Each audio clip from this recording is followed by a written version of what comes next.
I hadn't planned to show up at my daughter's house that Thanksgiving, but a text from a neighbor sent me driving through a blizzard. When I got there, I saw my grandson sitting on the front stoop in just a t-shirt, his whole body turning purple from the cold. Inside, the family was eating turkey and laughing. I knocked. No one opened the door. I knocked again. Still, nothing. So I kicked the door open. "Who gave you the right to lock my grandson outside in this cold?" I shouted, my voice echoing through the warm room. My son-in-law spun around, eyes blazing. My daughter shrank back like I was the one causing trouble. "Dad, please don't ruin the holiday." I just looked at them, wrapped my coat around my grandson, and said quietly, loud enough for everyone to hear, "From now on, the rules have changed." That night, I didn't just save my grandson from the cold, I saved whatever humanity was left in this family. If you're still here, I'd love to know where you're watching from. Every comment helps this story reach more hearts, and if it moved you, give it a like so others can find it too. My name is Edward Coleman, 69 years old. Retired mechanical engineer after 40 years at General Motors in Ohio. 6 months ago, I buried my one and only wife, Margaret. She kept the fire burning through every winter of my life. Since she passed, the house has been nothing but the ticking of a wall clock and the faint scent of lavender from the closet. I still remember what she told me before she closed her eyes. "Family is everything, Ed. No matter what happens, don't let it fall apart." I tried to live by that, even though sometimes I'm not sure I still understand what family means. My daughter, Leah, used to be gentle and devoted. But after Margaret died, she grew distant, busy with work and her new marriage to Trent Hollis, the man who gave me a chill down my spine the first time we met. A different kind of chill than Ohio's snow wind. The kind you feel when you look into someone's eyes and see no humanity. I tried to ignore that feeling. I told myself maybe I was too harsh. Maybe Trent was just quiet and dry. But the day before Thanksgiving, Leah's neighbor, Mrs. Johnson, sent me a text. "Ed, I saw police at Leah's house yesterday. Hope it's nothing serious. I know you still worry about Miles." I read that text over and over. Police? At Leah's house? Why? I called, no one picked up. I sent a message, no reply. The entire day, my phone sat silent like a block of ice. By 3 p.m., when the snow started coming down hard, I put on my coat, grabbed the keys to my old Chevrolet Silverado, and started the engine. I brought 2 gift bags on the passenger seat, a new baseball glove for Miles, and a stack of superhero comics I knew he still liked, even at 18. Margaret used to tell me, "No one's ever too old to believe in heroes, Ed." I-75 was buried under a snowstorm. Snowflakes the size of quarters smeared the windshield white. The radio played an old Led Zeppelin classic, the vocals pounding in time with my heartbeat. I kept my hand steady on the wheel. With every highway sign I passed, a strange feeling rose inside me. A hunch. When I turned onto Maple Grove, the street where Leah lives, the sky was already slate gray. 2-story houses lined up, wreaths on doors, Christmas lights put up early. Warm yellow glowed from window glass. It should have been a peaceful scene supposed to smell like cinnamon and roasted turkey and sound like laughter. But when I stopped in front of Leah's pale blue house, my heart sank. On the snow-covered porch, I saw a small figure hunched on the steps. At first, I thought it was a decoration until I got closer and realized it was Miles. He wasn't wearing a coat, no gloves, not even a knit hat, just a long-sleeved t-shirt, soaked and clinging to his skin. His lips were blue, his hands clenched around his knees. When I called to him, he startled, then whispered, voice shaking in the wind, "Grandpa." I rushed over and wrapped my heavy coat around him. His skin was so cold it felt like hugging a block of living ice. "God, Miles, what are you doing out here?" I'm being punished. I burned the turkey skin." "Punished?" I nearly shouted. "In this weather?" He lowered his head, tears mixing with the snow on his face. I I'm not allowed to go inside until Trent says I can. That sentence felt like a knife to the chest. I stood up, my fist clenched so hard my knuckles went white. Through the window I saw lights, Trent laughing with a raised glass, and Leah beside him with a weak, unfamiliar smile. I knew right then, if Margaret were alive, she wouldn't forgive me for walking away. I led Miles to the truck and cranked the heat. He kept shaking, teeth chattering. I grabbed a towel from the first aid kit and wiped his face, then said, "Sit here. Let me handle it." I opened my phone and hit record. Part of me wanted to knock and talk calmly. But when I saw Miles's hands trembling and the frozen tear on his lashes, the last bit of restraint in me snapped. I stepped onto the porch and knocked hard. No answer. I knocked again. Silence. So I kicked the door open. Cold wind blasted in, making the candles on the table flicker. The bright room dropped into a deadly hush. The golden turkey in the center, the red wine shimmering, the soft music, suddenly all of it felt meaningless. "Who gave you the right to lock my grandson outside in this cold?" I thundered, my voice rolling like thunder. Trent shot to his feet, face flushed, carving knife still in his hand. Leah froze like she'd seen a ghost. Trent's little girl Haley dropped her fork on the floor in fright. "Dad," Leah stammered, "please, don't ruin the holiday." My chest tightened. What kind of holiday is worth a child's life? Miles stood right behind me, wrapped in my coat, still shaking. I pulled him closer and said slowly, "This holiday ends here." Trent narrowed his eyes, smirking. "You don't have any authority in my house." I turned to him. A cold smile crept to my lips. "You're right," I said. "But I do have the right to get my grandson away from someone who thinks abuse is discipline." No one said a word. Only the wind hissed past the door. I opened my phone and hit send. The 30-second recording backed up to the cloud. "From now on," I said, calm enough to be chilling, "the rules have changed." I pulled my coat tighter around Miles and turned to walk out. For a split second, I saw Leah cover her mouth as tears streamed down. Trent's face went white. Maybe he finally realized that this time, an old man like me wasn't just talking. That night, I didn't just save a child from freezing to death. I saved the piece of humanity in this family that had been buried under the snow of silence for far too long. As that night passed, after I'd gotten Miles home safe and watched him curl up and sleep under a thick blanket, I couldn't close my eyes. Firelight from the hearth fell across Margaret's photo, making her smile look both gentle and stern. I could almost hear her whisper in my ear, "Don't ignore the small signals, Ed. Big things always start with the smallest cracks." I had ignored those cracks. Last summer, Miles and I took a weekend fishing trip to Lake Erie. He always loved going with me, but that day he was different. Quiet, staring at the sunset, tugging his sleeve down to cover his wrist. When I asked, he gave a weak laugh and said he slipped while cleaning the garage. But I saw the bruise clear as day, deep purple, round, like a handprint from someone gripping too hard. I remember wanting to press him, but when he looked away, I stopped. Margaret's voice rang in my head. "If something makes you look away, it might be because you're afraid of the truth." I told myself maybe Trent was just a strict stepfather. I didn't want to believe otherwise. Back then, Leah had been remarried nearly 2 years.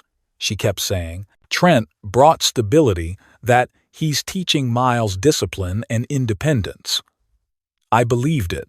I felt relieved she'd found a man who seemed steady after all those years as a single mom. But every time I visited, the air in that house felt oddly cold, not from the AC, but from how people looked at each other. Trent spoke to me politely, properly. But there was something in his eyes' control, like I was under his watch too. Leah avoided things. Whenever I brought up Miles, she'd smile stiffly. "Dad, he's fine. Trent's just helping him grow up." Helping him grow up slowly became the default answer to everything wrong. The last time before Thanksgiving, I called to ask if she wanted me to bring Margaret's pumpkin pie. She went quiet for a few seconds, then said, "Better not, Dad. Trent doesn't like outsiders interfering in the kitchen." Outsiders. I can't forget those two words. I laughed it off, but that night I couldn't sleep. It felt like something was slipping through my fingers, like the family rope being cut, one strand at a time. This Thanksgiving, I prepared more carefully than ever, like I knew deep down I'd need more than gifts. I wrapped the new baseball glove in silver paper and set it beside a bag of peppermint candies Miles has loved since he was little. In the truck bed, I packed a wool blanket, fever reducer, a first aid kit, and a portable heater in case the roads got shut by snow. The wall clock struck 4 as I put on my heavy coat and stepped out. The sky was slate. Wind whipped my face like 1,000 needles. The snow came down in sheets, piling on the windshield. I flipped the wipers on. Their creak sounded like a slow, insistent heartbeat. On the radio they warned, "Avoid travel on I-75, red level blizzard." But I drove anyway. Part stubbornness, part instinct. A kind of hunch men my age can't quite explain, just that if I didn't go today, I might never get another chance to save anything. The road was slick. The tires slid a little on each curve. Headlights from oncoming cars smeared across the white, and suddenly I pictured Margaret's eyes in my memory, clear, calm, a little reproachful. I pressed my lips together and murmured, "You were right, Maggie. You're always right. I miss the small signals." I thought about last Thanksgiving. Same dinner, but Margaret was still alive then. She was strong enough to stand in the kitchen with Leah and make her special mashed potatoes. The whole family was there, but Miles didn't sit at the table. I asked, and Leah said, "He's being punished for spilling wine on the tablecloth. Trent's helping him grow up." I remember nodding and giving a small chuckle, like that made sense. But when I looked at Miles 17, then standing silent by the doorway with his hands in his pockets, I saw resignation in his eyes. I didn't say anything. I just slipped him a piece of turkey on a separate plate and said, "Eat, kiddo. Your grandpa doesn't let anyone go hungry on a holiday." Trent didn't say a word, but his look was cold as steel. After dinner, Margaret whispered to me, "Did you notice anything strange?" I pretended I didn't. She sighed and said, "Men like Trent, sometimes what they want to teach isn't discipline, it's power." I laughed and told her she was too sensitive. Now, behind the wheel, my back went cold remembering that. Margaret saw what I refused to see. The snow kept thickening. I flipped on the fog lights, eased past cars pulled over on the shoulder. People huddled in their cabins, waiting out the storm. I kept going, mile by mile, like an old man swimming upstream through time. I thought about Miles. Those summer mornings he'd mow my lawn, his shirt soaked with sweat, humming a tune. He once told me he wanted to study mechanics like I did. "I like making things with my hands, Grandpa," he said, eyes bright. "I like hearing engines run, feeling something I built actually work." I was proud. But the last few months he came by less. When I called, he said he was busy. When we met, he avoided my eyes and kept conversations short, like he was afraid someone would overhear. Looking back, I get it. People who've been held down for a long time learn to stay quiet to survive. By close to 4 p.m., as I turned onto the little road into Leah's subdivision, the wind cut sideways and the snow was up to half the tires. I slowed and turned on the high beams. Warm yellow smears spread through the whiteout ahead, like light punching through a curtain of memory. In that glow, I saw Margaret's face in my mind, kind yet stern, her silver hair stirring in the wind. "Don't be afraid," she seemed to say. "Family is everything, but to protect it, sometimes you have to dare to be angry." I gripped the wheel tighter, hands shaking. I couldn't tell if it was the cold or my emotions. I knew the storm would make the drive back twice as hard. But I couldn't stop. If I was wrong, if this really was just normal strictness from a stepfather, I'd apologize. I'd even stomach Trent's contempt and Leah's tired smile. But if I was right, if every instinct and shadow in my memory pointed to the same thing, then no one was going to look away today. I flipped on the hazards and crept through the final turn. The warm light spilling from houses on both sides through thick snow looked golden, pretty and false, like framed pictures of happy families. People hang on walls while outside the storm howls. When Leah's pale blue roofline appeared at the end of the block, my heart pounded. I didn't know what waited behind that door, but for the first time in years, I felt I was doing the right thing. I whispered, to myself but also to Margaret, the one who always believed in the heart's kind of justice. If I'm wrong, I'll bear it. But if I'm right, then I have to go. The truck slowed, then stopped.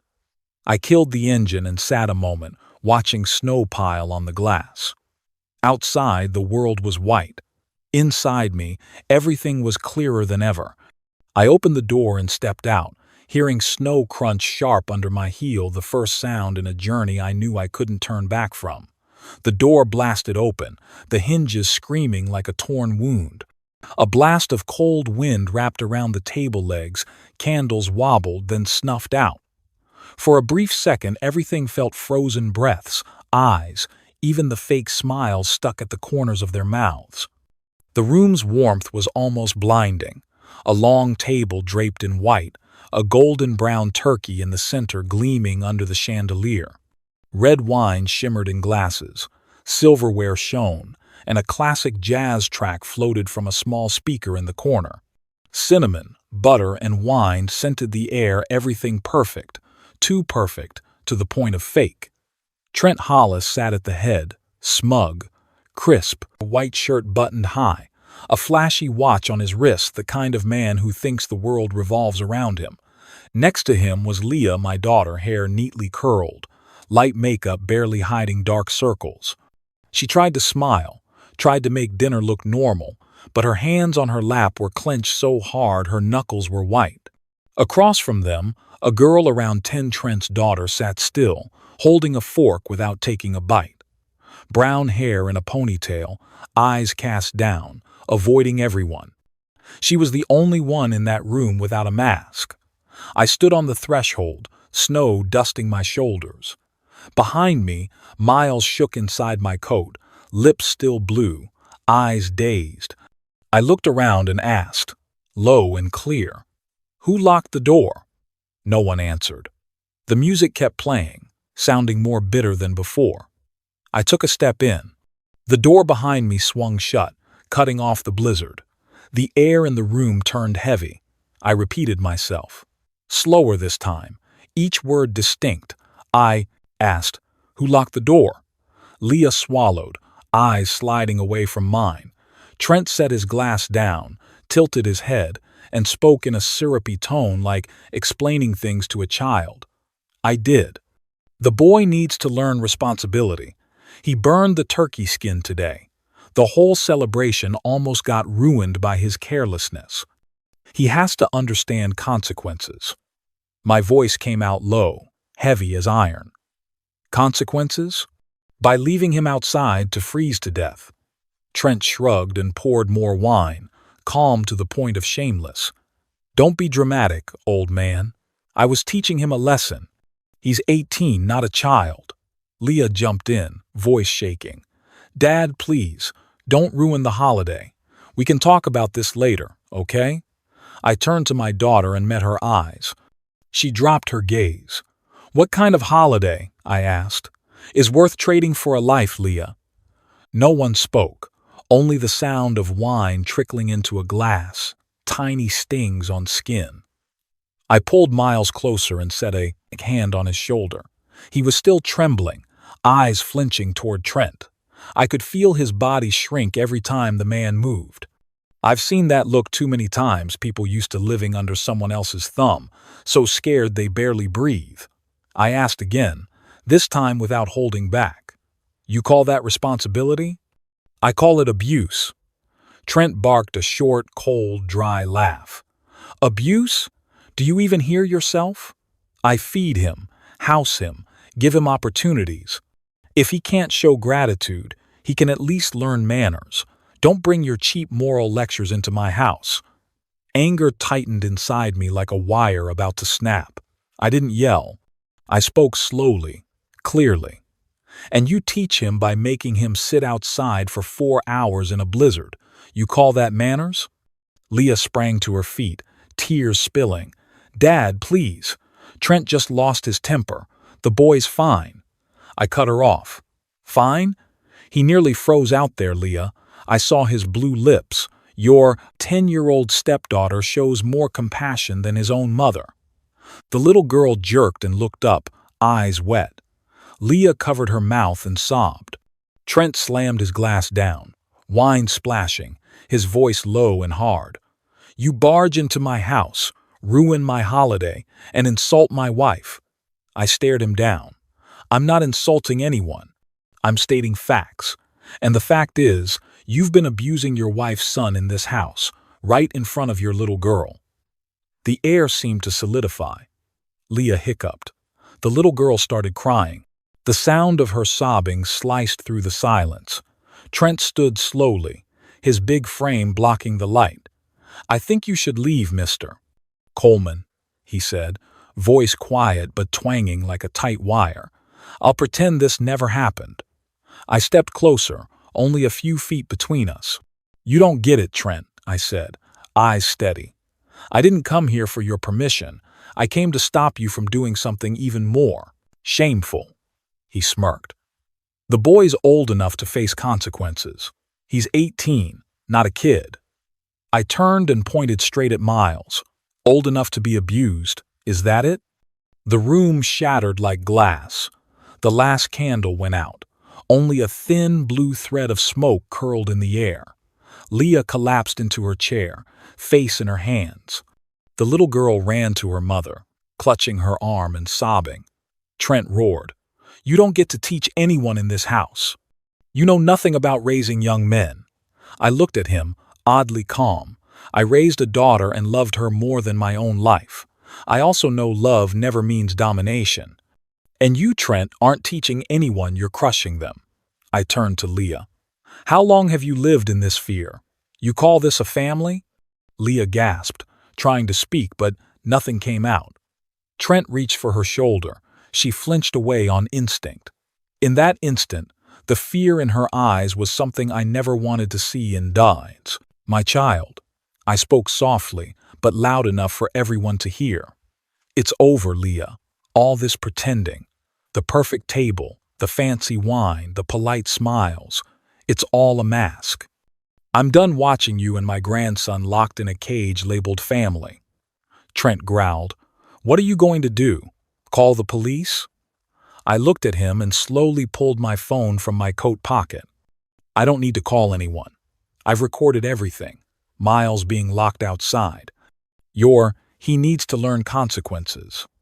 If you say one more word, this recording goes straight to the chief of police. He froze, eyes flashing. I knew I'd hit the nerve. No one said anything after that. Just the wind outside the window and the faint burnt smell of snuffed candles.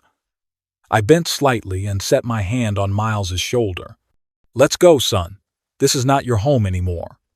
Miles looked up, eyes still wet, but for the first time all evening I saw a light in them, small, fragile, but it was hope. I turned my back, hand on the doorknob, and said without looking, Keep your dinner going if you want. Just don't call it Thanksgiving. Gratitude doesn't exist where there's no humanity. And when I opened the door, a blast of cold wind swept in and snuffed out the last candle, leaving the room in complete darkness where everyone had to face their true selves. I turned back, keeping my hand on Miles's shoulder. The room behind me was silent as a grave, only the wall clock ticking steadily, like a countdown to something about to collapse. Go upstairs and pack your things, son, I said softly. We're leaving right now. Miles looked at me, hesitated, his worried eyes darting toward Trent still sitting there, fist clenched around his wine glass, lips curled in a smug smile.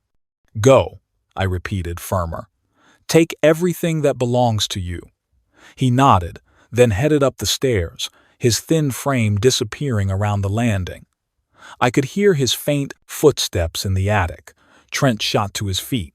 The wooden chair scraped the floor with a harsh squeal. "What did you just say?" he growled, face flushing red. "You don't get to take him." "He's my son."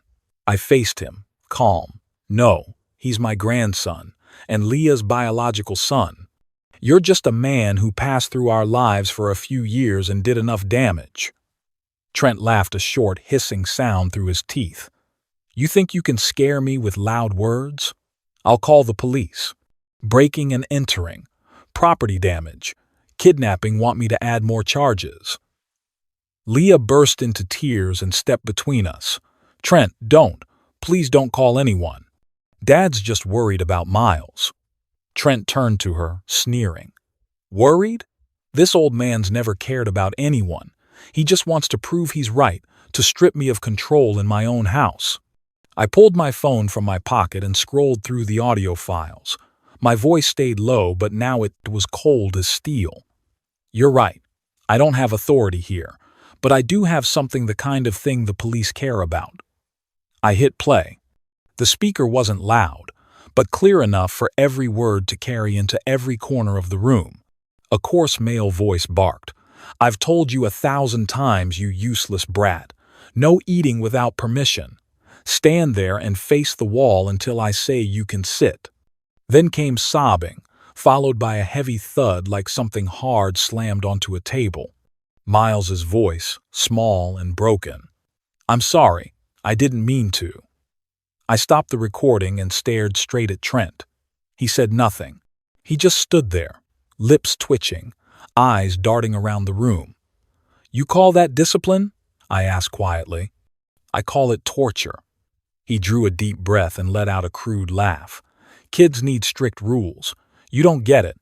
Today's teens are spoiled because of people like you, too soft. I'm building his backbone." I looked at him, and for a moment, I didn't just see an abuser. I saw a man who learned to prove his strength by making others small. A twisted kind of power, passed from one generation to the next, and I knew that if it didn't stop here, Miles would become his copy. A call from a few months ago flashed in my mind. I'd been repairing Margaret's old wooden clock when the phone buzzed. Miles, his voice small and shaky. "Grandpa? Wilbur, Trent says I can't eat at the table anymore. I have to, learn manners. But I didn't do anything wrong." I chuckled and said, "Come on, he's just being strict." Now that line echoed in my head like a confession. Miles came back down the stairs, clutching a small bag. Fear still marked his face, but in his eyes there was something new, a thread of resolve, thin as a string. "Grab the spare coat from the truck," I told him. "Wait for me outside." He nodded, gave his mother one last look, then ran out. The door shut with a dry thud. I turned to Leah. She stood by the doorway, eyes wet. My daughter's face, once as kind as her mother's, was now only fatigue and something like shame. "Sweetheart," I said, softer. "Sometimes silence is a sin. Some say I'm too harsh. Others say I'm just saying what everyone's afraid to admit. What about you? When faced with injustice, is silence peace, or is it complicity? I'd truly like to hear your honest thoughts in the comments." Leah lowered her head. Her shoulders trembled as she tried to hold back sobs. "You don't understand, Dad. I just wanted things to stay calm.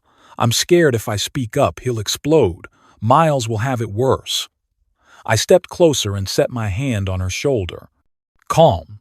If calm costs your tears and that boy's tears, it isn't calm. It's surrender." Leah's eyes brimmed. In that moment, I saw the 10-year-old girl from my memory, the child who used to run across our old yard, laughing, in the sun, singing "Dad's my hero." I wondered when I lost the ability to protect her. Behind me, heavy footsteps pounded the floor. Trent moved closer, phone still in his hand.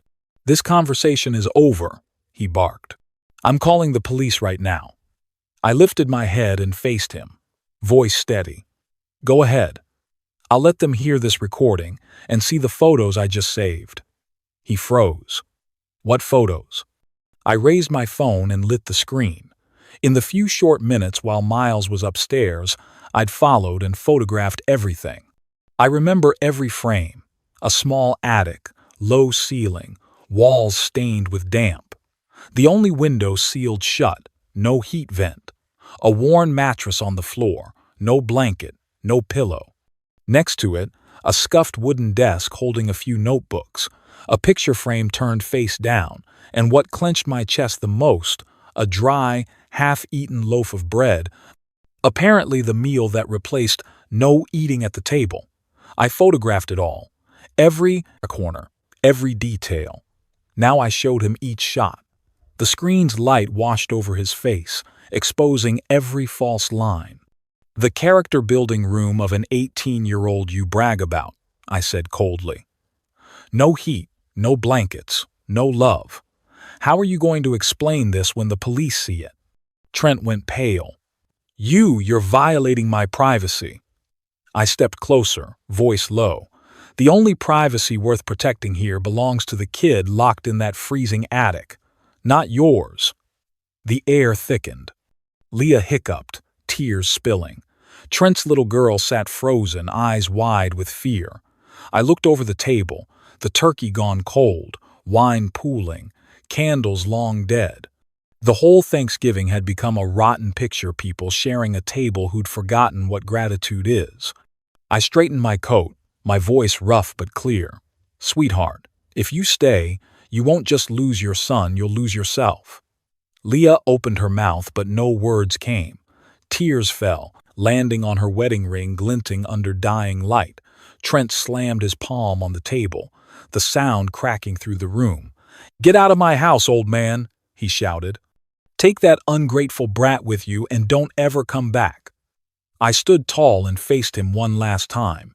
That's exactly what I intend to do. I turned and walked toward the door. Before leaving, I looked at Leah once more. "You can't save anyone while you're still afraid. But when you're ready, Miles and I will be waiting for you where there's light." Then I opened the door. A blade of icy wind surged in, whipping the table runner and knocking a few dried petals to the floor. I stepped outside, where the snow fell heavier and colder, but inside me, that cold had finally been replaced by clarity. Behind me, Leah's strangled sob, Trent's curses vanished into the wind. And me, I heard one sound only, the truck door opening, and my grandson's relieved breath as I said, "Get in, Miles. From now on, I won't let anyone lock you up ever again." I opened the door, and the cold wind cut my face like 1,000 needles. Snow covered the street, swirling into pale dust under the gate light.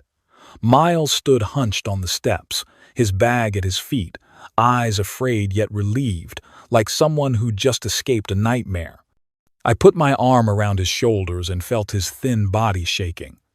"Let's go, son," I said, my voice rough from the cold and from holding myself back. We walked slowly down the snow-packed path.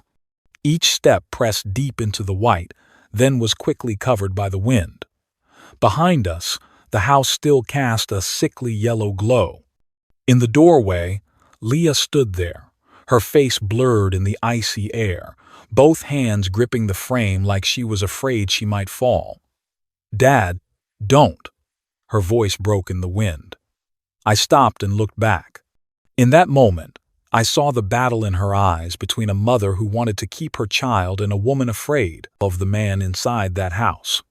Miles tightened his grip on my hand, his voice catching. If Mom loved me, she wouldn't have let this happen. That sentence cut through the snowy night like a blade. Leah collapsed, her shoulders shaking. I said nothing, just led Miles on. The wind hissed through the trees. Snow hitting the hood sounded like the earth itself sighing. I opened the truck, settled Miles in the front seat, buckled him in, then walked around to the driver's side. As we backed out of the driveway, I glanced in the rear view. Trent stood in the window, his face twisted with rage. He slammed a fist against the glass, his mouth still shouting something, but I couldn't hear, only saw his lips move in the flicker of a table lamp. I didn't look back again. The tires crunched over the snow, left the stone path, and headed into the white cold. Inside the truck, Miles sat still, hands clasped tight, staring straight ahead. The streetlight slid across his face, an everyday 18-year-old's face, young but worn down too early. I turned on the heater. Warm air spread and fogged the windshield. I pulled a wool scarf from the back seat and wrapped it around him. "From now on, you're safe," I said quietly. Miles turned to me, his lips trembling. He nodded, then spoke so softly I had to strain to hear. I thought no one cared anymore. I squeezed his shoulder, keeping my voice steady. "I won't let anyone hurt you again, not even you." He went quiet, head lowered, but I saw two hot tears track down his frozen cheeks. I let them fall, some pain only breathing in silence can relieve. The drive home took longer than usual. Snow fell thick, wind slanted hard, and the wipers couldn't keep up. I leaned forward to see through a clear strip of glass, headlights smearing into wavering bands on the dark road. In the hush, the radio played an old jazz tune, Autumn Leaves, the one Margaret used to put on every fall evening. My chest tightened. She always believed in kindness, believed people could change. I wasn't so sure, but if she were alive tonight, I know she'd understand why I had to do this. We finally made it home. The small wooden house on the edge of town was buried in snow, but the porch light still shone. I've never turned it off, even living alone. Margaret used to say, "A porch light isn't just for the one coming home, it's for anyone who's lost." I opened the door, and the soft scent of lavender drifted out the same sachets Margaret tucked around the house. Miles stopped at the threshold and looked around like he was afraid to touch anything too warm after so long in the cold. "Come in, son," I said gently. "This is your home, at least for tonight." He stepped in, slowly. I hung up our coats, then set a fire with the dry logs I'd stacked. The flame caught fast, throwing a warm orange glow that made the room feel alive again. I went to the kitchen and pulled out the leftover chicken soup, Margaret's go-to whenever someone had a chill. I added water, set it to a low simmer, slipped in a few slices of ginger and a sprig of celery. While it warmed, I heard light footsteps behind me. Miles stood in the doorway, wrapped in a blanket, watching me cook. "You still remember how to make this," he said softly. "No one forgets your grandmother's soup," I said. He nodded, pressed his lips together, then sat at the table. When I set the bowl in front of him, the steam fogged my glasses. He bent close and breathed it in, like that smell had just woken some old memory. "Eat, then take a warm shower," I said. "Tonight you sleep. Tomorrow I'll handle the rest." He nodded and lifted the bowl, his hand still shaking a little. I sat across from him, quietly watching him take small, careful spoonfuls like he was afraid of shattering a dream he'd just touched. When he finished, I took him to the spare room, the one Margaret used to use for tutoring before she retired. I'd left everything as it was: pale blue curtains, a wool rug, photos of her with former students. I made the bed, set out an electric blanket and a hot water bottle. "Sleep, Miles. Here. No one yells at you. No one leaves you on a porch." He looked up at me, eyes bright under the bedside lamp. "Thank you, Grandpa." I ruffled his hair, with a half smile I didn't know I still had. "Sleep, son. We'll talk more in the morning." I stepped out and closed the door, but I could still hear him shift once, then go still. The living room still smelled of wood smoke. I sat in Margaret's old chair and poured a cup of tea. Outside, snow kept falling, each flake catching the firelight like 1,000 slow-dropping pieces of memory. I opened my phone. Under Daniel Brooks, an old friend, former town police chief now retired, I typed a short message. "In the morning, I need legal guidance. Domestic abuse case. I have evidence. I can't stay." Silent. I set the phone on the table and listened to the tiny whoosh of it sending.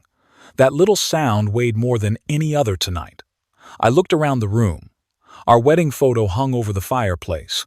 Margaret was smiling, her kind eyes seeming to watch over everything. I gave the picture a small nod and whispered, "I did what you wanted, Maggie." I didn't ignore the small signs. I dimmed the lights, leaving only the warm glow of the fire. In the quiet, I heard the wind on the porch, the snow settling on the roof, and Miles's even breathing upstairs. For the first time in months, this house held a living presence, not just a memory, but a life finding its way back. I closed my eyes and told myself, tomorrow we start over. Not just to save my grandson, but to keep what light I have left. The next morning, when I opened my eyes, the snow had stopped. Weak sunlight pushed through thick clouds and lit the fogged window.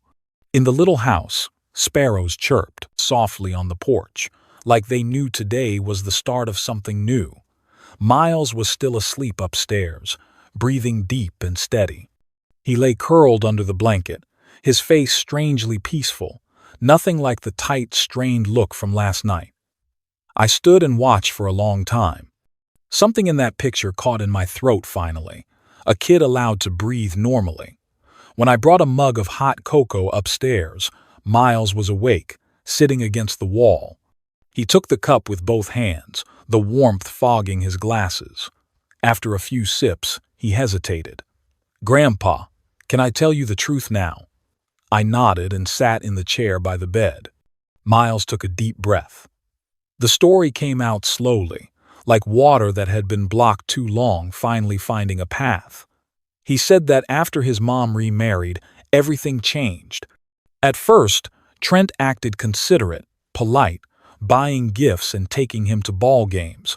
But within months of the wedding, rules started showing up small at first. Sit up straight at meals. Say yes, sir, instead of yeah. Then the list grew longer. Times to eat, times to sleep, times to talk, times allowed for TV. Trent taped a sheet titled House Rules next to the fridge with a bright red line. Break a rule, face consequences. What consequences? Miles lowered his voice, his hand tightening into a fist. Stand out in the snow or get locked in the basement. My chest tightened. How long? Sometimes half an hour, sometimes until morning, depended on how much he drank. I stayed quiet. I could hear only the wind outside and Miles's quick breaths. Did your mother know? I asked. Miles nodded slightly. But he always called it discipline. Mom said I had to put up with it to grow up. His voice broke on those last two words, like he didn't believe them himself. I didn't press, just set my hand on his shoulder. His hand was ice cold, though the room was warm. He went on, even living in fear. Miles kept his grades up. He got into college with a partial scholarship but didn't dare apply far from home. Trent controlled everything, bank account, mail, even email passwords. Nothing is hidden from a stepfather, he'd say. The more I heard, the angrier I grew at myself. I'd visited, I'd seen signs, and I'd still turned away. I remembered a Christmas 2 years ago. Leah's family invited me. I brought Miles a small digital recorder he liked making podcasts. But when I got there, he wasn't home. Trent said he went out with friends. That night, in the middle of the party, I stepped onto the porch and called Miles. No answer. I walked the block and saw my truck parked a few streets away. Inside, Miles lay curled on the back seat, wrapped in a coat, eyes shut. I opened the door, and he startled. "Grandpa, I just want to sleep a bit. Inside, it's too suffocating." I remember hesitating, then gently saying, "Son, your stepdad's just strict. Push through a little, and it'll get better." God, remembering that now feels like driving a knife into myself. Miles looked at me, voice hoarse. "You know, I used to count down to my birthday, just to leave home, but the older I got, the more scared I was." He said he'd cut off my scholarship if I didn't behave right. He looked up, his eyes deep and tired, no light of youth, only a weight most adults can't carry. "I'm not weak, Grandpa.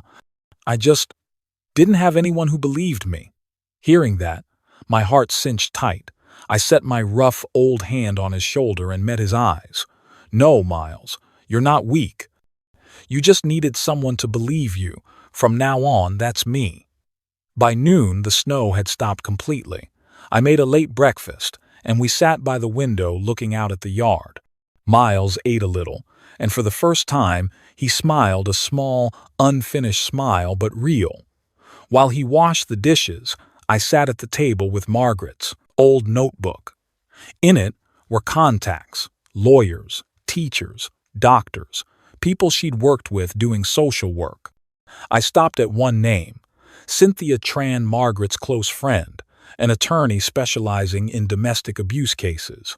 I'd met her a few times, a calm, capable, kind Vietnamese-American woman. Margaret used to say, "If you ever need justice, Cynthia is the first person to call." I hesitated, then dialed. Cynthia's voice was steady and clear, just like before. "Edward? My goodness, it's been years. I thought you'd retired and vanished somewhere." I gave a low chuckle. "Maybe I almost did until last night." I told her briefly. What happened at Leah's, the audio recording, the attic photos, Miles's condition. On the other end, silence stretched. Then Cynthia said, "You did the right thing. Now do it the right way. No more direct confrontations. We'll handle this legally. I'll send you the complaint forms for domestic abuse. Even though he's 18 now, the timeline still applies. And keep all evidence intact, no edits." I nodded, like she was standing in front of me. "Thank you, Cynthia. I'm not looking for revenge. I just want this kid to have a life." "I understand," she said softly. "And Margaret would be so proud of you." I didn't speak. Her name caught in my throat. That afternoon, I made tea and we sat by the fire. Miles told me about high school, about chasing grades to get out, about sneaking music through earbuds when Trent was drunk, about planning to run away but stopping because he was afraid his mother would be hurt. Each piece he shared felt like a shard of night falling away, exposing a long scar in daylight. I didn't interrupt. I listened, the one thing I should have done years ago. When he finished, I asked, "Do you know why I didn't believe you right away?" Miles looked at me, wary and curious. "Because I carried a bias. I grew up thinking a strict stepfather was normal. I came from a time when men were supposed to be tough and kids were supposed to obey. I mistook silence for protecting a family. But really, it just gives the bad ones a place to hide." Miles was quiet, then whispered, "Like Mom." I nodded. "Like a lot of people, including me." We sat for a while. The fire popped, and the light played over Miles's face, catching the clear tears he didn't bother to wipe. I stood and pulled him into a hug. It was stiff at first, then softened. "You're not weak, Miles," I said, my voice thick. "You just needed someone to believe you, and now you have that." He rested his head on my shoulder and said nothing. But I knew from that moment on, the darkness of the last 3 years had started to crack. I don't remember when I fell asleep. I only know that when the pounding on the door erupted in the middle of the night, my heart started racing like someone had grabbed it. 3 knocks, then a stern, deep voice. "Police, open the door now, Mr. Coleman." I jolted up. Under the soft yellow night light, the clock hands pointed to almost 2 a.m. The wind on the porch was still whistling through the cracks, but this time it was mixed with the sound of tires sliding on snow and red-blue lights flickering across the window. Miles appeared at the top of the stairs, still groggy, his voice hoarse. "Grandpa, what's going on?" I put a hand on his shoulder. "It's okay, son. Stay up there." I went to the door and opened it. Cold air slapped my face, along with the heavy thud of boots on the steps. 2 officers stood on the porch, thick coats dusted with snow. Behind them, the patrol car idled, lights spinning and lighting up the whole yard. And behind them, I saw Trent. His face was red with rage, lips twitching, shirt wrinkled, tie hanging loose. Next to him, Leah stood frozen, hair down and messy, eyes swollen. One officer spoke. "Are you Edward Coleman?" "Yes." We received a report of the kidnapping of a minor. Are you holding a young man named Miles Raymond here? I looked them straight in the eye and answered calmly, yes, he's my grandson, and he came here entirely of his own free will. Trent immediately shoved forward, voice high and shrill. Free will, my ass. He tricked him, broke into my house, busted the door, then kept the boy here to make up stories and smear me. I demand you arrest him right now. The second officer signaled the first to stay calm. He asked me, where is the boy? We need to speak with him. I turned inside. Miles, come down, son. He came down the stairs in a warm sweater, hair still messy. When the light from the door hit him, he froze, seeing Trent and Leah. I saw his hand grip the railing until his knuckles went white. One officer asked, voice gentler, are you Miles Raymond? Yes, sir. Are you here of your own free will? Miles took a deep breath and answered without hesitation, yes, I'm in here because I don't want to go back there. The words landed clear, like a stone dropped on still water. Trent let out a short, mocking laugh. This kid exaggerates everything. He got scolded a few times and ran to his grandpa to tattle. Kids these days are soft, officers. I turned, my voice low and hard. You call leaving someone outside in the snow a few scoldings? Or is locking the door, banning food, and banning sleep also discipline to you? One officer tilted his head, looking at me. Do you have evidence, Mr. Coleman? I nodded. Yes. I saved everything, photos, audio recordings, and GPS history proving I was home the whole time after I brought him here. I pulled out my phone and opened the marked folder. The dim blue glow washed over the officers' serious faces.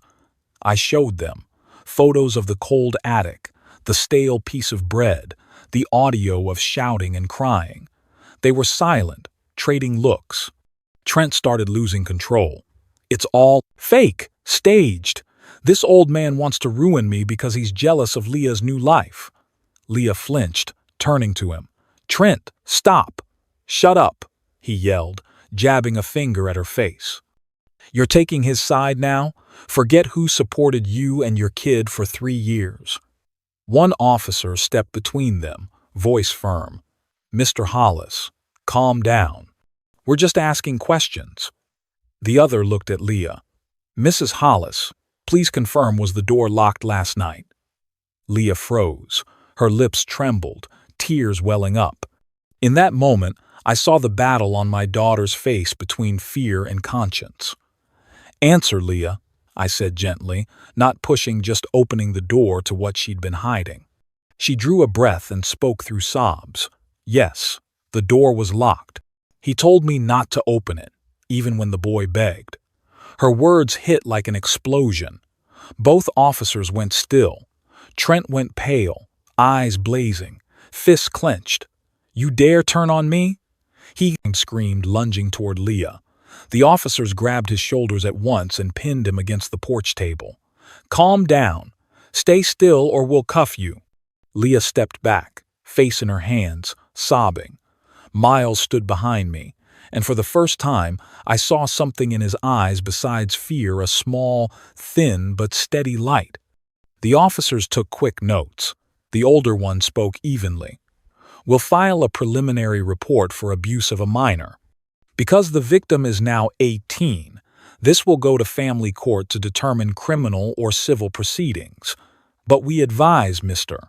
Coleman and the boy to file for an emergency protective order in case of retaliation. I nodded and thanked them. Thank you for coming. One officer turned to Leah. Mrs. Hollis, would you like to come with us to give a separate statement? Leah shook her head, tears still falling. Let me stay. I need some time. They exchanged a few more words, then escorted Trent to the car. He kept shouting in fury, I'll sue you, you nosy old man. Leah, you'll regret this. The car door slammed, tires crunched over the snow, and the sound faded into the night. I closed the door, and the house went quiet again. Only the cold edged through the cracks and the warm light pooled on the walls. Leah still stood there, back against the wall, hands over her face. I said nothing. No need. Miles brought her a cup of hot tea I'd just poured. Leah took it, looked at her son, then broke into hard sobs. He didn't say a word, just laid his hand on hers and squeezed gently. I left them together and went to the kitchen. The room was warm, the fire ticking softly. I opened the cabinet, made more tea, and set another cup in front of Miles when he came back, eyes still puffy. I said quietly, "You're safe now." He looked at me, then at his mother, and whispered, "Really, Grandpa?" "Really." I nodded. "From now on, everything will be handled the right way. No more suffering in silence." Miles gave a small nod, lips quivering but eyes brighter. Leah stayed quiet, but when she looked up, I saw something I recognized, a look Margaret had the day she left her first violent marriage to save me and our daughter. I set a hand on Leah's shoulder and said softly, "You can stay here tonight, if you want. No one will yell. No one will lock any doors." She nodded, saying nothing. But in that one nod, I could hear the chains of fear starting to crack. Outside, snow kept falling over the street in front of the porch. But inside that small house, the fire burned steady, the light of truth, of justice, and of a family beginning to mend. 3 days after that snowy night, I sat in Cynthia Tran's office with a cold cup of coffee, looking at the fresh pages from the fax machine. The first line in the top left slowed my heartbeat. Domestic abuse complaint complainant, Edward Coleman, temporary guardian of Miles Raymond. Cynthia, small frame, dark hair, neatly tied, read each page carefully. Her voice was even and clear, soft yet firm, the voice of someone used to painful stories but still holding faith in justice. "First, we'll file formally with family court.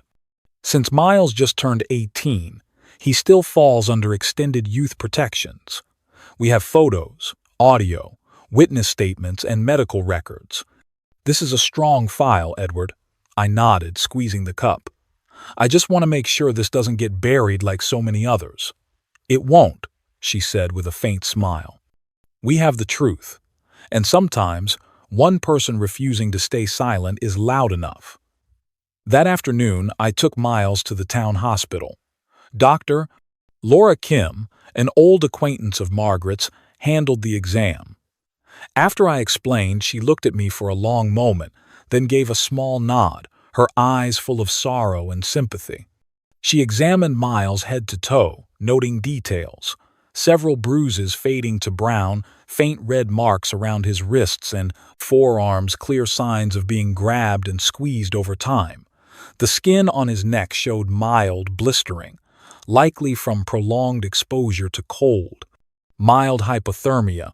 Fortunately, no lasting physical damage, she said, setting the stethoscope down. But emotionally, that takes time. He's resilient, though. I thanked her and took the medical report, my chest heavy. Every typed line felt like a scar carved into paper, proof no one could deny of what those 3 years had been. The next day, Cynthia contacted the town police. The 2 officers who came to my house returned, this time for additional statements. They brought a written account from Leah's neighbor, confirming she'd often heard shouting and things slamming at night from the Hollis home. "Once," the neighbor wrote, "I heard the boy say, 'I'm so cold,' then a door slam. I was going to check, but Mr. Trent said it was just teaching responsibility. I had to stop reading. Each line cut like a blade. I wondered how many people had heard, had known, and chosen silence just like I once did." Trent, of course, denied everything. In his legal response through his attorney, 2 words repeated: discipline. "I'm just teaching order," he wrote. Adults are always misunderstood when they try to shape the young. Cynthia set the papers down and shook her head. "This word discipline," she said, "is a shield for abusers. They think hurting others is their right. The law doesn't allow that anymore." Leah came to see me on the 5th day, while Miles was at school filing supplemental paperwork. She stood on the porch, thinner, eyes swollen. I invited her in. She held an envelope. Inside was a voluntary statement Cynthia had helped her prepare. She said, "If I want to protect Miles, I have to tell the truth." I nodded and put a hand on her shoulder. "You've already started. Just keep going." Leah looked around the house, old photos of Margaret, the faint lavender scent, Miles's sweater hanging by the fireplace. Her lips trembled. "I don't know if I can fix this." "No one is asking you to fix everything. Just stop before it all breaks completely." She nodded slightly, then broke down. I let her rest her head on my shoulder, like when she was little, and ran to my hand after every fall. The first hearing was a week later at the Montgomery County Family Court, small courtroom, cold white lights. Miles and I sat with Cynthia. Across from us, Trent's chair was empty. "He's absent," Cynthia whispered, "maybe trying to stall." The judge, a middle-aged woman with a steady gaze, flipped through the file, listened to the audio, then paused at the part with Miles's sobs and Trent's shouting. The room went silent. I saw her lips pressed together, not in anger, but like she was swallowing emotion. "How old was the boy when this recording was made?" she asked. 17, Your Honor," Cynthia replied. "And he was forced outside in winter for burning the turkey skin?" "Yes, Your Honor." She sighed, then looked at Miles. "Do you want to say anything?" Miles stood, voice shaky but clear. "I don't want people to hate him. I just want to be safe. I just don't want anyone else to go through what I did." The judge nodded slowly. "You're very brave." Cynthia presented the final piece, video pulled from Leah's phone, recorded that night. Trent was yelling, throwing a wine glass at the table, while Miles stood hunched by the door. No one spoke while it played. When it ended, the judge closed the file and said firmly, "The court issues a temporary no-contact order for 60 days against Mr. Trent Hollis, the alleged offender. Mr. Edward Coleman is recognized as the temporary legal guardian of Miles Raymond until this matter is fully adjudicated." I exhaled, like a boulder had been lifted off my chest. Miles sat down, hands clenched, tears sliding, unchecked. Cynthia set a hand on my shoulder and whispered, "Justice just took another step." We got home at dusk.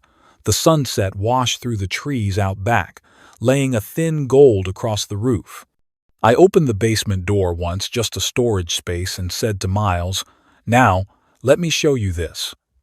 Over the past week, I'd redone the room, patched the walls, installed an electric heater, swapped in bright bulbs, rolled out a wool rug, and placed a small desk by the window.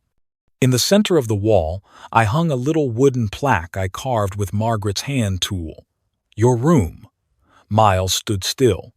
He stepped in, put a hand on the desk, then looked around. "You did all this for me?" "Yeah," I said, my voice rough. "A warm room, the way it should be. No one gets to turn it into punishment again." He turned and hugged me hard. "I won't waste what you've done, Grandpa." I smiled and smoothed his hair. "I don't need a promise. I just need you to live, happy and free. That's enough." That night, after Miles fell asleep, I sat alone in the living room. Firelight flickered over Margaret's photo on the wall. She was still smiling, gentle, kind, like she was watching it all. I looked at her picture and said softly, "You see it, Maggie. Justice is coming. Slow, but real." The wind outside stirred, and the lavender in the room seemed to carry. For the first time in years, the house felt truly peaceful, not because it was quiet, but because the truth had finally been spoken. Since the hearing, our lives slowly returned to a normal rhythm, the simple kind of normal I once thought we'd never have again. Mornings in my small house began with familiar sounds. The kettle whistling, the smell of roasted coffee drifting through the kitchen, and Miles's footsteps on the stairs. Every morning, he came down on time, not out of fear, but because he truly wanted to start a new day. "Grandpa, Can I change the spark plug on the mower today? Give it a try, I smiled. But make sure you cut the power before you take the cover off. I taught him how to fix things from small stuff like the mower and the rice cooker to more complex tools in the garage. He learned fast, not because of talent, but because of patience. The way Miles carefully wiped each screw or gently set each little gear back in place reminded me of myself at 20 sitting in the shop while Margaret was pregnant with Leah, both of us laughing when the old washing machine blew water all over the floor. Now, every time I saw Miles's eyes light up when an old item worked again, I knew he was slowly repairing not just machines, but the cracks inside himself. He started smiling more. At first, it was a small grin when I brewed coffee too strong, or when the neighbor's cat slipped into the house. Then it became real laughter that filled the whole room. He lowered his head less, no longer stared at the floor when he spoke. His voice steadier, his eyes more confident. One morning, while wiping the table, Miles asked, "Grandpa, can someone who used to be weak ever become strong?" I looked up at him. Absolutely. Being strong doesn't mean you were never scared. It means you kept living even after you were. He nodded and smiled. From that day on, I saw him take out a notebook more often, look up mechanical engineering online, and ask me how to read diagrams. One afternoon at the end of March, Leah came to my house. She wore a gray canvas coat, hair tied back nothing like the trembling woman from that snowy night. "I just got a job at the town library," she said, smiling lightly but firmly. "The children's reading room. They need a new manager." I looked at my daughter, pride and a tight ache rising together. "You did well, Leah. I'm just learning how to live again," she said. "Now I understand. Peace isn't avoiding conflict. It's knowing you're standing in the right place." That afternoon, the house had music again. Leah turned on my old radio and played Margaret's favorite Moon River. The soft vocals blended with the smell of fresh coffee. Miles sat at the dining table, picking a few notes on the old guitar I'd just given him. I stood and watched, saying nothing, just feeling life return to every corner of a house that had been quiet too long. In the days that followed, I taught Miles how to manage money, tracking expenses, building a savings plan, splitting funds for school and living costs. He listened closely and asked about every detail. "Grandpa, why don't you keep more money in the bank? Rates are good now." "Because sometimes the most valuable thing isn't the number," I said with a small smile. "It's knowing exactly where every dollar goes." Same with life. You can't let someone else manage your trust for you. Miles nodded and wrote that line in his notebook. I didn't add more, but a quiet warmth settled in my chest.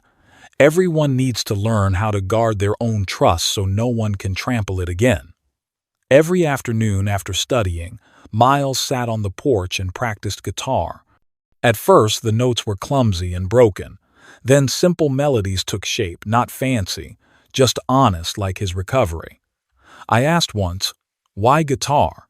"Because it's the one thing I can control with my own hands," he said with a smile. "No one's yelling at me about which note to play." That answer stopped me for a second. For a moment, I saw Margaret's eyes the way they looked when she taught Leah piano, gentle, patient, full of love. One morning, Miles told me, "Grandpa, I think I want to study mechanical engineering, like you. I like how things work, and how they break and then get fixed." I smiled and nodded. "If that's what you love, do it. I'll handle the rest." I said it simply, but that night I quietly checked my savings. I hadn't spent much these past years, keeping a small emergency fund. I decided to pull some out for Miles's future, not as a gift, but as an investment in justice, in trust. In April, Leah invited me and Miles to her new place, a small apartment near the town library. It wasn't big, but it was bright and warm. On the table, she set 2 plates of spaghetti, a cheap bottle of wine, and 3 glasses. When I walked in, Leah smiled. For the first time in years, I'm not afraid when I make dinner. Miles pulled out a chair for his mother and joked, "You cook. I'll do the dishes. Deal?" We all laughed. I sat and watched mother and son talk, my heart as calm as a lake after a storm. None of us mentioned Trent. We didn't need to. The silence wasn't avoidance, it was letting go. When Leah poured the wine, she looked up at me. "Dad, I want to raise a glass." "To Margaret." I lifted mine. "To Margaret," I echoed, voice low. "To the people who taught us love never equals enduring harm." Our three glasses touched softly, but the sound echoed far inside me, the sound of healing. That night, back home, I stood before Margaret's photo on the shelf. I lit a small candle and watched the flame shimmer in her kind eyes. "Do you see this, Maggie?" I whispered. "The house has laughter again, not the fake kind from that Thanksgiving, real laughter, peaceful." I sat in the armchair and listened to Miles strum downstairs. The melody was light, sometimes off, but alive. Leah texted, "Thank you for not giving up." I replied with one line, "Thank you for daring to start over." I put my feet up and closed my eyes. In the warmth of the little house, I understood. None of us really saved anyone. We just held hands through the storm and healed with truth and trust. Justice doesn't always ring out in a courtroom, or live in a judgment or a red stamp.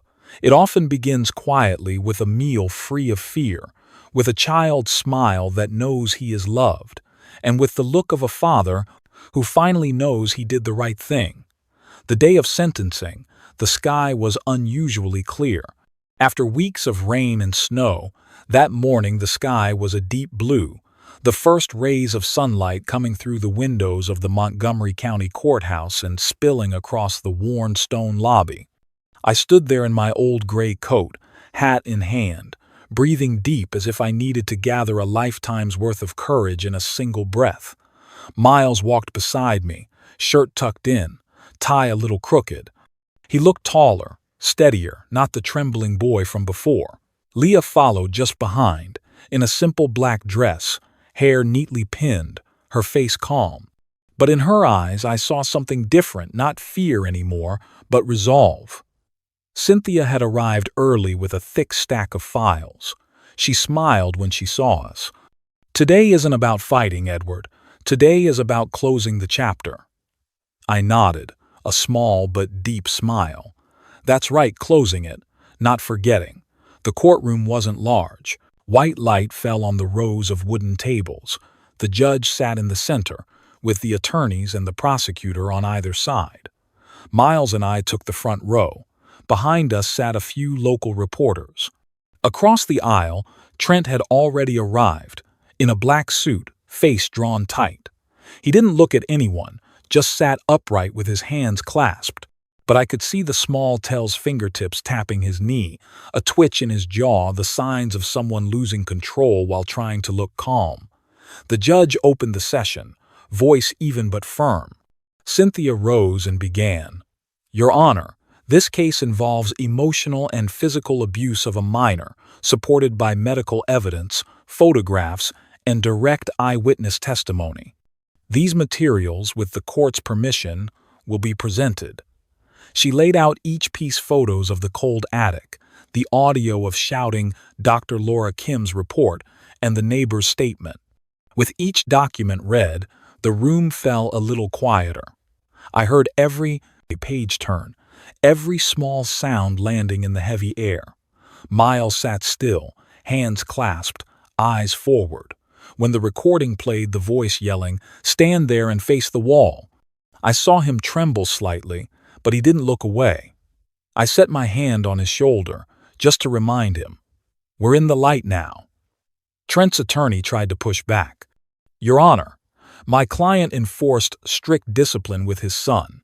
These recordings don't show abuse.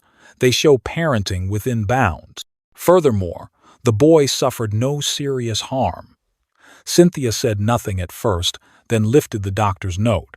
"Your Honor, this is the confirmation of mild hypothermia, along with bruising already changing color from repeated impact.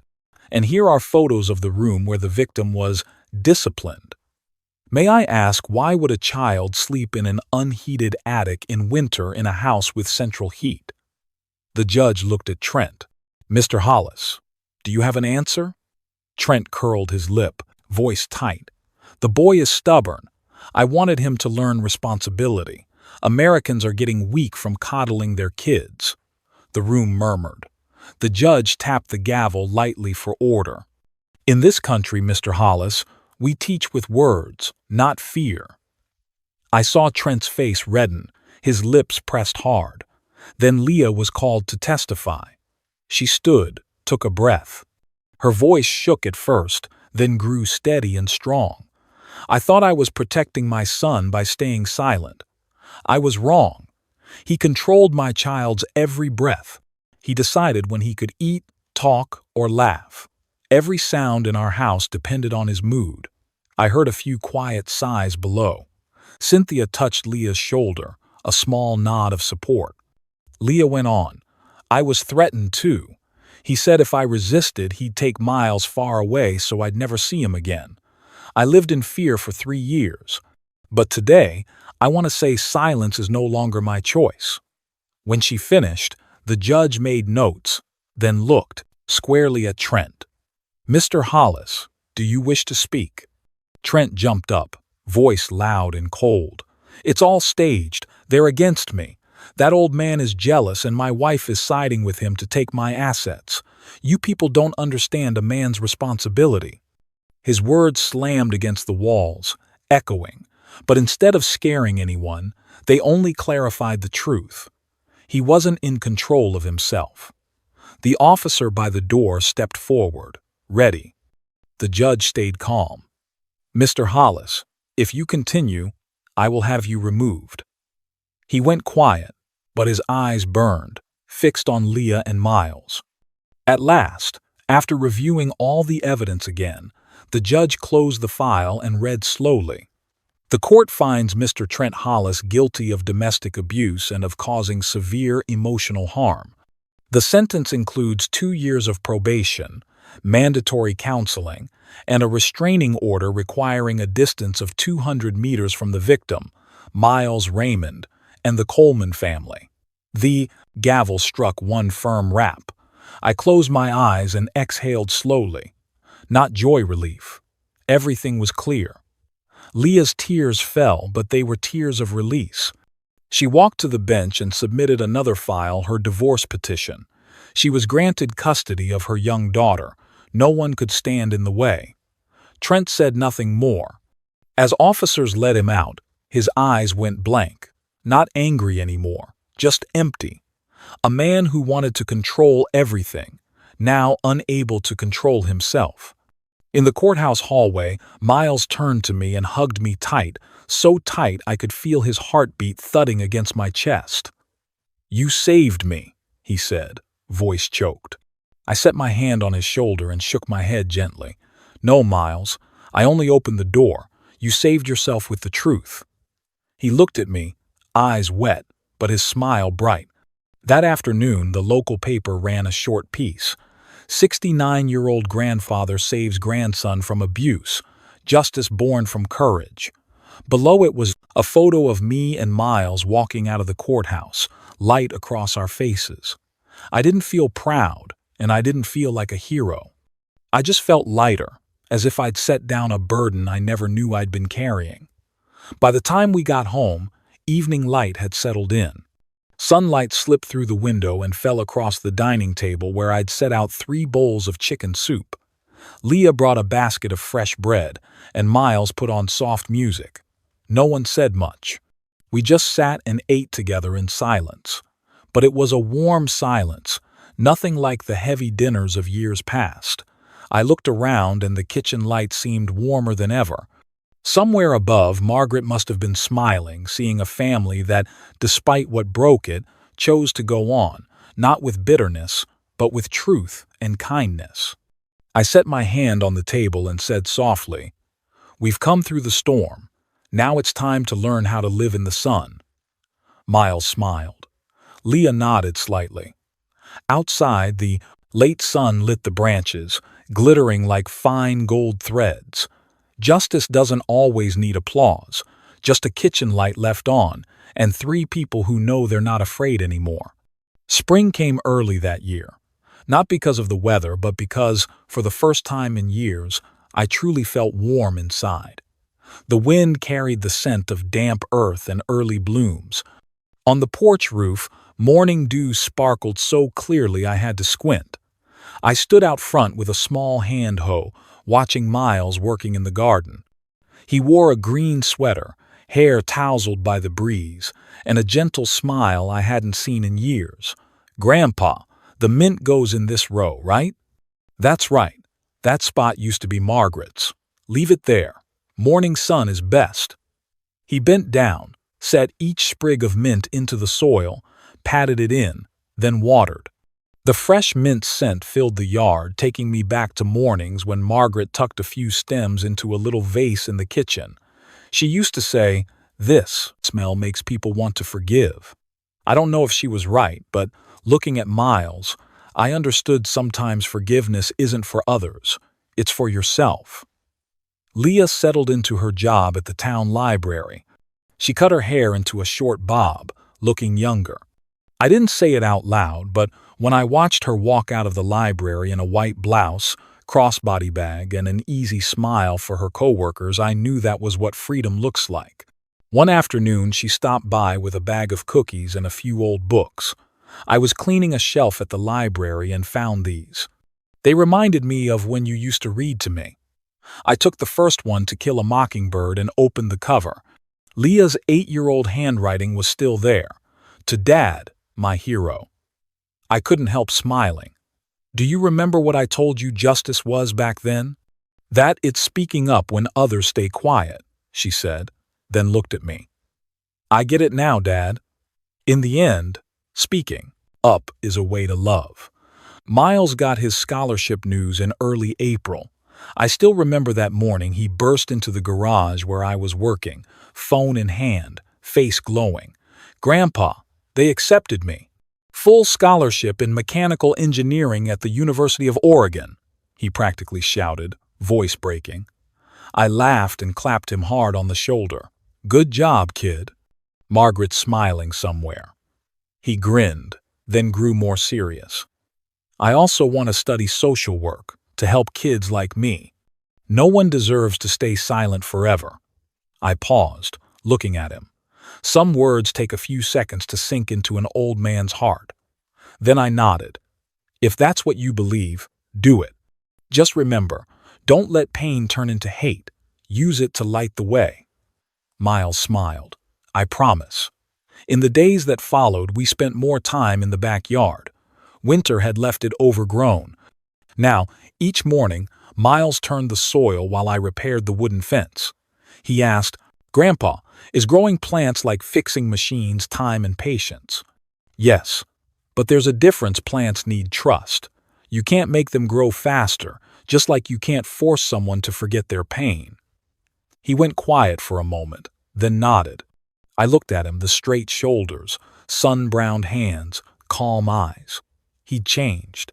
He wasn't the boy who only knew how to shrink back. At night, instead of arguments or tense silence, the house filled with good sounds. Miles's guitar, water boiling in the kitchen, Leah's soft laugh as she told a library story. Once, I was reading the paper when the music stopped. Miles said, "Grandpa, I finished my first song." "What's it called?" "Room with Light." I looked up and just smiled, because I knew it wasn't only about his room, it was about all of us. One afternoon, Leah brought a new picture frame. She hung it on the living room wall. In the photo, me, Leah, Miles, and Leah's little girl, the child, who once only stayed quiet when adults fought, now grinning wide. When I asked, Leah simply said, "Our new family, not perfect, but real." I stood there a long time. In that frame, I saw more than faces. I saw something we'd gotten back after all the loss: trust. Trent left town after his probation started. No one mentioned him anymore. Not out of hate, but because no one needed to remember a shadow that had faded. I heard he moved to another state and started mandatory counseling. I don't need him to pay. I just hope he learns to look back. Leah once asked, "Do you hate him, Dad?" No. Hate is how you let him keep living in your head. I choose to forget, so I can remember better things. One evening, while Miles packed for college, I took an old wooden box from the drawer. Inside was a silver pocket watch I'd carried for 30 years, a keepsake from my father. I wiped it clean and handed it to him. When the hands turn, remember I'm still here. Everything has its time, pain, and happiness. As long as you keep moving, time will stand on your side. Miles took it, eyes wet. "I won't let you down." "You never have," I said, my voice rough. He hugged me tight. I felt his warmth, the warmth of life, of hope. On the day he left, I walked him out to the porch. Spring wind moved through the garden, the mint rose shimmering in the sun. Leah stood in the doorway with a cup of coffee, smiling at her son. The car started, rolled slowly, then disappeared around the bend. I stood there in silence. The breeze carried the scent of mint, the smell of memory, love, days gone and days coming. I looked up at the sky, clouds drifting easy. Afternoon light angled across the porch and fell on the new family photo in the living room. Softly, like a message sent far away, I said, "Darling, our house is a home again." Spring wind passed over light as Margaret's hand once resting on my shoulder. I closed my eyes and smiled. No more pain, no more cold. Only peace, the kind we earned with truth, courage, and love that never grows old. The first night of summer was soft as silk. The breeze carried the scent of mint from the backyard garden, blending with the steady hum of crickets beneath the wooden fence. Miles and I sat on the porch, each with a cup of cooled tea. Above us, the sky stretched wide and full of stars, the same tiny stars Margaret used to show Leah long ago, now glimmering as if they were smiling. Miles leaned back in his chair, the porch light reflecting off his hair. His voice was deep but still held a trace of hesitation from youth. "Grandpa, do you ever regret anything?" I stared into the distance, thought for a moment, then smiled. "Of course. I regret being late.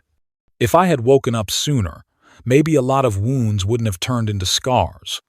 He was quiet for a while, then said softly, "But if that day hadn't happened, I might never have known what real freedom feels. Like," I turned to him and nodded. "You're right.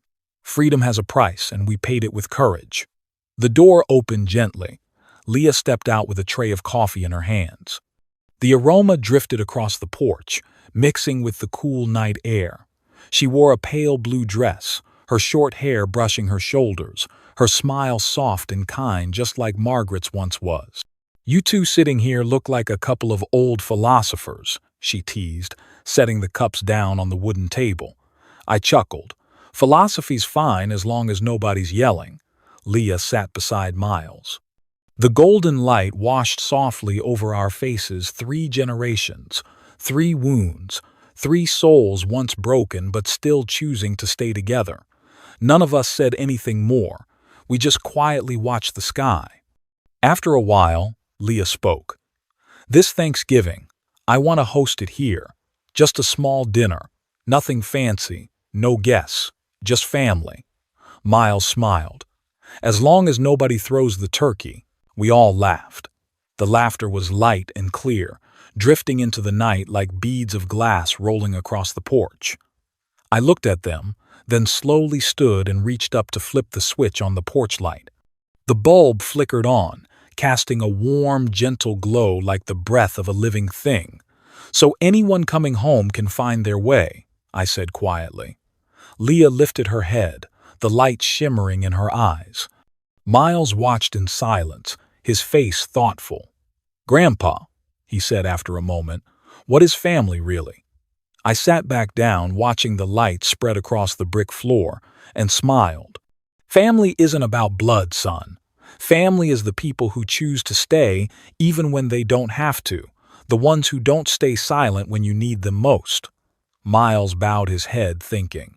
His shoulders trembled slightly, not from sadness, but from feeling too much at once. Leah laid her hand on his shoulder, gentle, as if afraid to disturb the peace that had finally settled. "I want to stay," Miles said. "But I also want to go. I want to tell my story so other kids know there's a way out of the dark." I nodded, my eyes stinging. "When you help someone else out of the dark, you've already won, Miles. Not over others, but over your own fear." He smiled, then looked up. "You know, Grandpa, the stars are really beautiful tonight." "Yeah," I said. "That's because we finally learned how to look at them without fearing the dark." Leah poured more coffee. Steam rose softly, the smell of coffee mingling with mint and pine. I told them a few old stories about when Margaret and I first got married, about Leah's first wobbly steps, about how Margaret used to plant things with no plan at all but somehow made everything grow. Miles listened closely. Leah smiled, adding bits of memories I'd long forgotten. And just like that, time flowed by like a quiet song. When the clock struck 10, I stood and looked around the porch. The warm light spread across the railing, the chairs, the mint garden. Everything looked simple, but to me, it felt like proof that life could still be kind. I turned to them and said softly, "When I was younger, I thought protecting someone meant shielding them from everything. Now I know real protection means helping them stand on their own." Leah nodded, eyes glistening. "You already did that, Dad," Miles grinned. "Grandpa, if I ever write my story, I'll say it all started with a 69-year-old man who kicked down a door for his grandson." I laughed, shaking my head. "No, tell them it started with a door opening, not being kicked down. Truth doesn't need to shout, it just needs to be seen." Night deepened. The wind brushed through my hair, across my shoulders, over the small flower pots lining the porch. I stayed a little longer after Leah and Miles went inside. My coffee cup was still on the table, the steam long gone, but the scent remained. I looked out at the garden, mint leaves shining green, the porch light steady, and the framed family photo glowing faintly through the window. For a moment, I closed my eyes and whispered, "Margaret, our home is a home again." I could almost hear her laughter in the breeze, soft and distant, like the gentle clinking of glasses at a happy gathering. Thank you for staying with me until the end of my story. If you've ever witnessed injustice and didn't know what to do, remember sometimes it only takes one person's courage to change everything. I believe each of us has a porch light somewhere, a light that waits, even after the darkest nights. Tell me where you're watching from, or share your own story in the comments. I'd love to know if this small light reached you tonight. And if you believe that truth, kindness, and justice still have a place in this world, please, subscribe, and share this story so the light can reach someone else who might need it. Thank you for listening not just to my story, but to the story of anyone who ever chose not to stay silent. I closed the door, watching the porch light reflected in the glass. In the dark, the light still glowed, and this little house finally was warm again, just like Margaret promised.